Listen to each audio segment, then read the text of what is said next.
Hola, bueno, ¿cómo están? Buenos días a todos.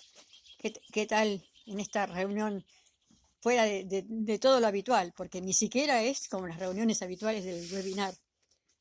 Todas estas circunstancias hace que tengamos que hacer las cosas de manera de la que no estamos acostumbrados, pero tenemos que aprender y adaptarnos porque esa es la manera que tenemos de poder seguir adelante con todos los cursos. Eh, Ustedes saben que estamos en una materia interesante, por supuesto todos decimos lo mismo, pero la materia esta, lo que sí es definitiva para el trabajo de ustedes como despachantes, porque como saben, cualquier destinación se basa en dos pilares, en la declaración de la mercadería y en la valoración de la mercadería. Bueno, nosotros juntos trabajamos en la parte de la declaración de la mercadería. Para eso tenemos que saber clasificar.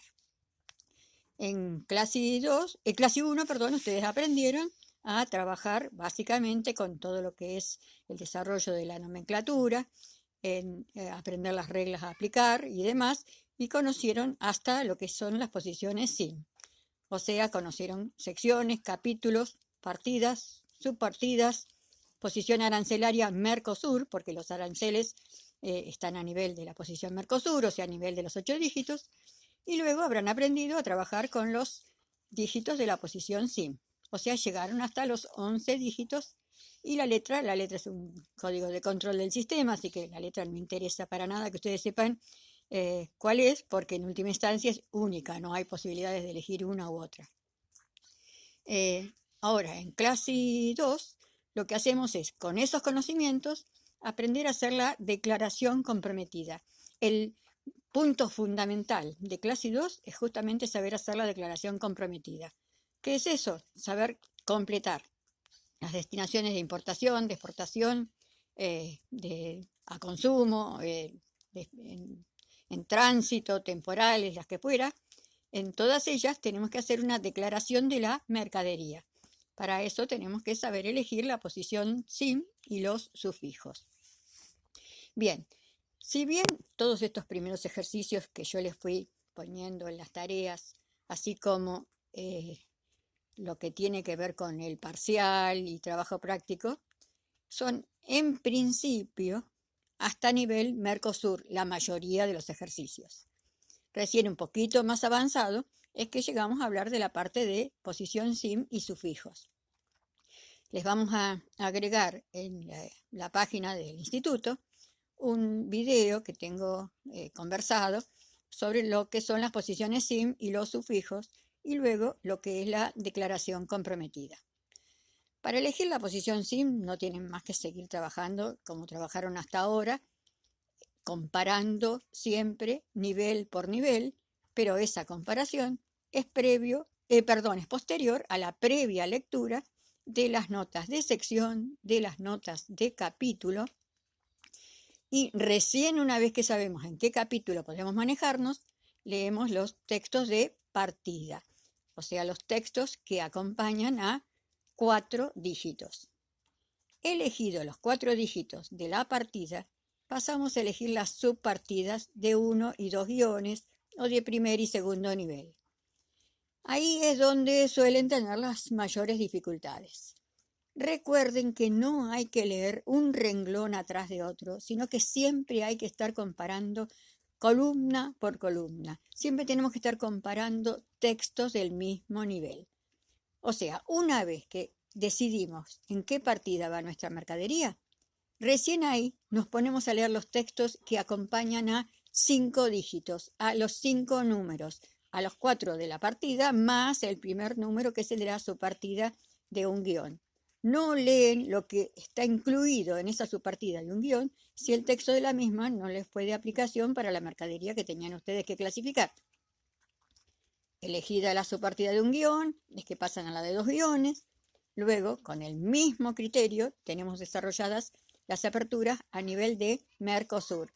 O sea, séptimo y octavo dígito están con los mismos criterios que tenemos para las subpartidas de 1 y 2 guiones. O sea, primero se apertura la séptima columna y si es así, si es necesario continuar, es que pasamos a abrir la octava columna y elegir los textos correspondientes. Y siguiendo con el mismo método, columna por columna, pasamos a las posiciones SIM, dígito por dígito. No leemos un renglón a continuación de otro. Ojo que ese suele ser el error que más cometen. Así que, por favor, ustedes no lo repitan. Demuestran que se puede hacer las cosas de otro modo. Elegida la posición SIM para poder hacer la declaración comprometida, luego necesitamos conocer los sufijos que corresponden a esa mercadería clasificada en esa concreta posición SIM. ¿Qué son los sufijos? Son datos adicionales que permiten conocer mejor la mercadería. Una de las cosas fundamentales que permiten conocer los sufijos es el valor de la mercadería, saber si el valor que se está declarando es razonable para la información que se está aportando a través de ellos. Un sufijo que hay muy conocido es el sufijo que les pide la marca. Ustedes saben perfectamente que es muy distinto el valor de una mercadería según cuál sea la marca. Prendas de vestir, electrodomésticos, autos. Los autos no valen lo mismo si son de, no sé, de la marca Audi que si son de la marca, no sé, Ford, por decir alguna, que no tenga tales magnitudes para ir a comprarlo. Entonces, respecto de sufijos, hay dos grandes tipos de sufijos. Sufijos donde hay que escribir una información. Estos sufijos están formados por dos letras.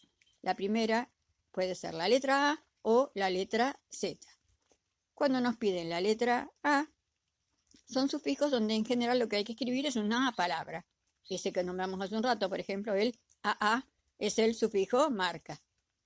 Luego, la segunda letra va a ir cambiando en la medida que se está solicitando otra información de la mercadería. Si seguimos con el AA marca, el siguiente, por ejemplo, es el AB modelo.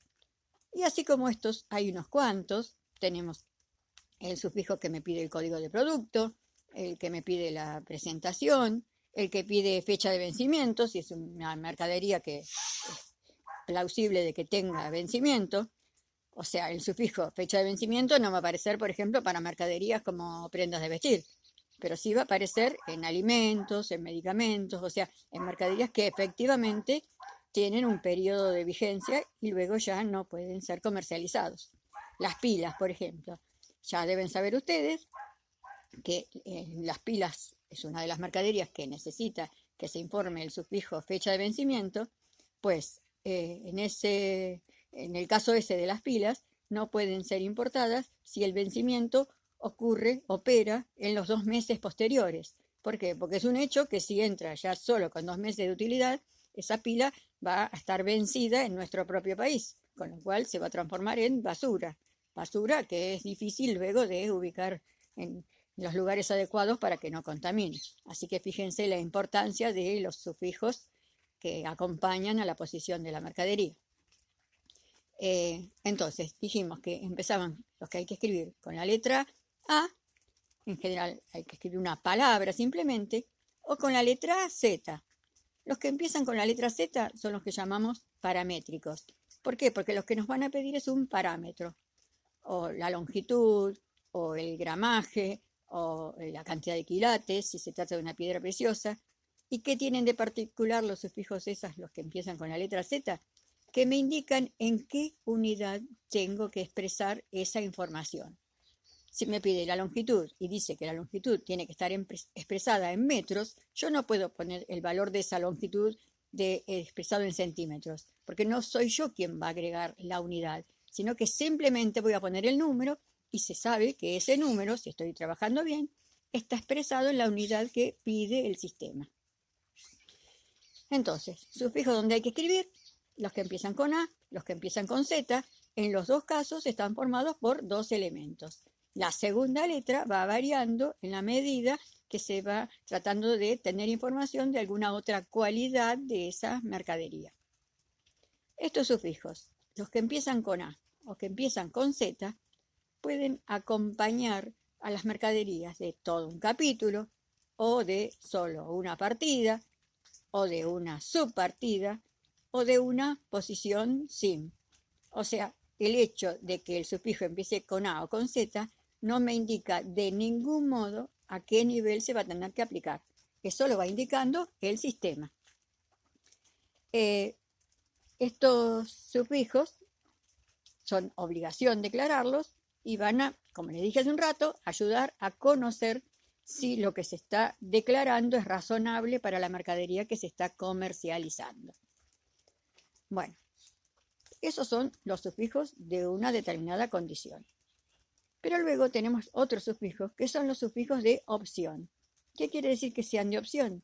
Que nos dan una determinada oferta y yo tengo que elegir de esa oferta aquellos datos que se condicen con la mercadería que tengo yo que clasificar, que estoy yo comercializando y de la cual yo ya identifiqué cuál es la posición SIM correspondiente. Estos sufijos, los que son de opción, tienen una primera letra que me va a indicar a qué nivel se va a aplicar ese sufijo. ¿Qué estoy queriendo decir? Si el sufijo empieza con la letra C, quiere decir que es de aplicación en todo el capítulo. Si el sufijo empieza con la letra P, es de aplicación en toda una partida.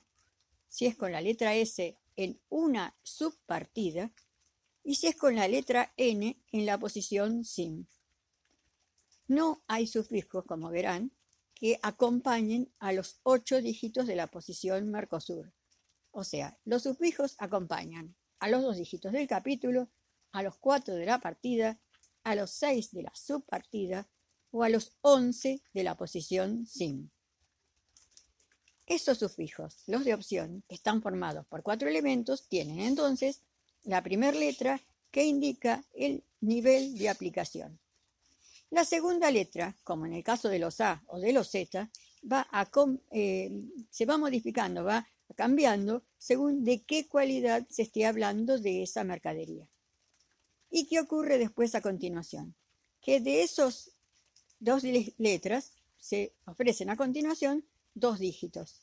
Esos 2 dígitos van a dar una nómina de variables de esa cualidad de la cual estamos trabajando.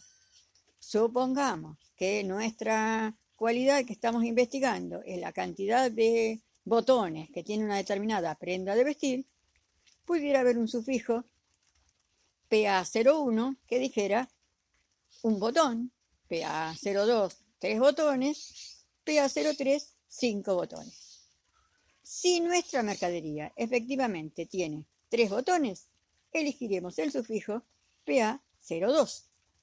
Ahora, ¿qué ocurre si nuestra mercadería tiene 4 botones? Vemos que no hay ninguno de la lista de esos sufijos que responde al dato que yo necesito declarar.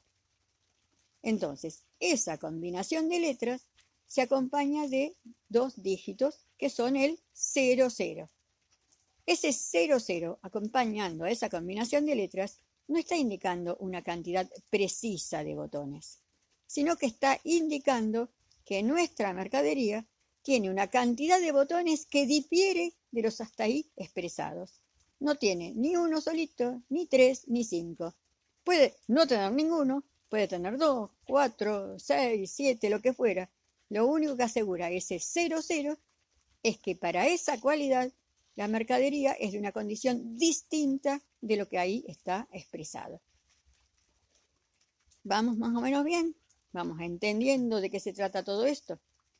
Por supuesto, esto sería mucho más cómodo si yo pudiera ir interactuando con ustedes y que de aquello que les voy diciendo, lo que no se entiende me lo van preguntando en el momento.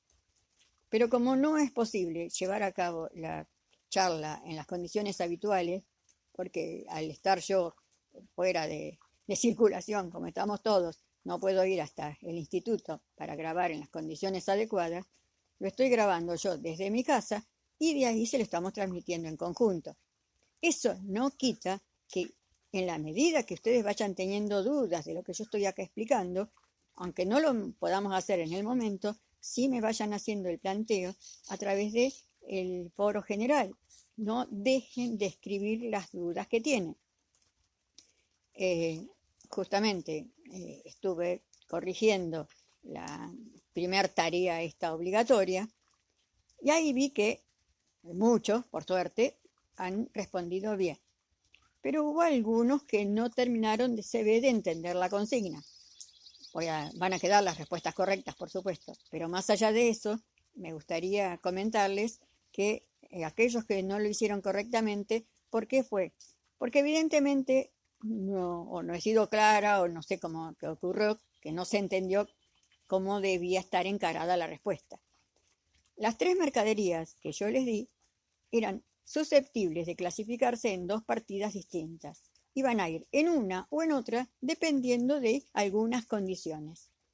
Entonces, bajo ese punto de vista, no es correcto, como vi en algunos, que me dieran una determinada posición, porque el caso es que ustedes no tenían los elementos para poder llegar a una determinada conclusión. Por eso es que justamente yo les preguntaba qué era lo que precisábamos saber para poder dar la respuesta correcta. En los 3 casos, esa información que necesitábamos saber no pasaba por nuestro criterio. Estaba determinado por la lectura de notas en los respectivos lugares donde iban esas mercaderías. Es más, las notas ni siquiera tenían que ver con las secciones. Las notas eran de los respectivos capítulos que yo fui nombrando. En el caso del papel higiénico, la posibilidad eran 2 partidas del capítulo 48. Que vaya en una o en otra partida va a depender del tamaño de la mercadería, pero no porque a nosotros nos lo parezca, sino porque hay una nota en ese capítulo, la nota 8, para ser más precisos, que justamente nos dictamina de dónde a dónde tiene que tener el rollo de papel para poder clasificarse en una partida o en la otra. Exactamente lo mismo pasaba con los pañuelos, porque el hecho de que lo llamemos de cuello o de bolsillo es algo absolutamente arbitrario, porque cada uno puede usarlo donde le dé la gana. En alguna época se han usado pañuelos atados en el tobillo, porque la moda así lo indicaba. ¿Dónde clasificábamos esos pañuelos? No eran con ese uso ni de bolsillo ni de cuello. Bueno, el caso es que la nomenclatura, ¿qué hace? Pone condiciones precisas para saber dónde clasificarlos. ¿Dónde los voy a llamar de cuello? ¿Dónde los voy a llamar de bolsillo? ¿Dónde lo dice eso? A través de una nota, de la nota 7 de ese capítulo, del capítulo 62. Y finalmente, respecto de esa tarea, en el caso del trigo molido, que ese trigo clasificar en el capítulo 11 o en el capítulo 23 dependía fundamentalmente, y así lo dice la nota 2 del capítulo 11, de la cantidad de almidón y de la cantidad de cenizas que tuviera esa mercadería. Es más, parte de esto estaba explicado en el video que efectivamente tienen ustedes puestos ahí en la página. Así que si lo habían visto, esa pregunta tenía que salir perfecta, porque de ahí podían salir absolutamente las conclusiones. Según la nota 11 del capítulo, según la nota 2 del capítulo 11, primero, para poder clasificar, tenemos que saber si cumple con condiciones de almidón y de cenizas, para saber si podemos clasificar en el capítulo 11 o tenemos que ir al capítulo 23. Y esa misma nota, ¿qué es lo que les dice después? Que para las mercaderías que se quedan en el capítulo 11, vamos a llamarlos de distinto modo, según cuán fino sea el molido de esa mercadería. Cuando el molido hace que el grano sea muy pequeño, es lo que se llama harina. De lo contrario, se llama sémola o grañones. Y para todo eso también da información, la misma nota, a través de la cantidad de ese molido que pueda pasar por los distintos tamices. De todos modos, todo esto queda por escrito también en la página para que luego lo puedan mirar con tranquilidad, lo puedan reflexionar. Y vuelvo a decir lo que les digo siempre, por favor, aprovéchenos, que para eso estamos. Pregunten, pregunten y pregunten, no importa la pavada que les parezca que sea lo que están preguntando. Si no lo preguntan, nunca se va a terminar de aclarar. Así que los espero todas las veces que sea necesario. Y ojalá podamos vernos, aunque sea virtualmente, pero de forma más directa. Está muy prontito, cariños para todos, cuídense mucho, no salgan a pasear. Y los que tengan que salir por trabajo, háganlo con muchísimo cuidado. Muchos cariños para todos.